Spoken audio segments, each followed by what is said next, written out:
بسم اللہ الرحمن الرحیم۔ آج کی اس کہانی کا عنوان ہے غریب مسلمان اور مچھلی کی کہانی۔ ایک خاموش دعا کا معجزہ۔ ایک پرسکون اور دور افتادہ گاؤں میں ایک غریب مگر با ایمان مسلمان بزرگ رہتا تھا جس کا نام عبد الکریم تھا۔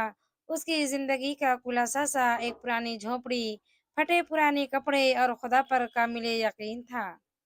وہ روز صبح فجر کے بعد دریا کنارے بیٹھ جاتا، ہاتھ میں لکڑی کی معمولی سی چھڑی اور دل میں بس ایک دعا: اے میرے رب، آج رزق عطا فرما جو حلال ہو، پاک ہو اور صبر کے قابل ہو۔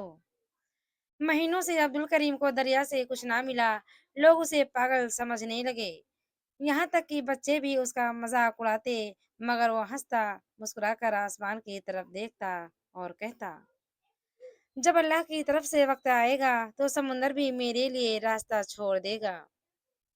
ایک دن جب بھوک حد سے بڑھ گئی، اس نے اپنی جھونپڑی میں سجدہ کیا، آنکھوں سے آنسو بہے اور اس نے بس ایک جملہ کہا: اے رب کائنات، تو ہی رازق ہے۔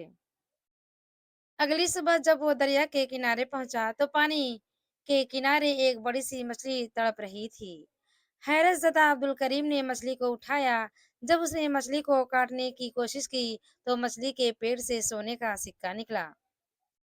اس نے حیرت سے آسمان کی طرف دیکھا اور صرف اتنا کہا: تیرا شکر ہے یا اللہ۔ اس دن کے بعد عبد الکریم نے وہ دولت صرف اپنے لیے نہیں رکھی، اس نے گاؤں کے غریب بچوں کے لیے کپڑے بنوائے، بیواؤں کے لیے کھانے کا انتظام کیا اور مسجد کی چھت کی مرمت کروائی۔ وہ کہتا تھا: یہ مچھلی میری نہیں تھی، یہ اللہ کا امتحان تھا، اور جس نے میرے صبر کو دیکھا اس نے مجھے بخشش کا ذریعہ بھی دے دیا۔ صبر، دعا اور ایمان کبھی ضائع نہیں جاتے۔ جب دل سے اللہ کو پکارا جائے تو کبھی کبھی مچھلی کے پیٹ سے بھی رزق نکل آتا ہے۔ جو دوسروں کے لیے جیتا ہے، اللہ اس کے لیے دنیا و آخرت سنوار دیتا ہے۔ پیارے دوستو، یہ تھی آج کی پورا سر سبق آموز اور دل کو چھو لینے والی کہانی۔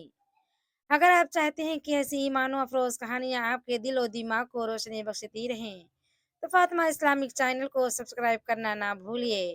ویڈیو کو پسند کریں اور اسے اپنے چاہنے والوں تک ضرور پہنچائیں۔ آپ کا ایک کلک کسی کی دل کی ہدایت کا وسیلہ بن سکتا ہے۔ جزاکم اللہ خیرہ۔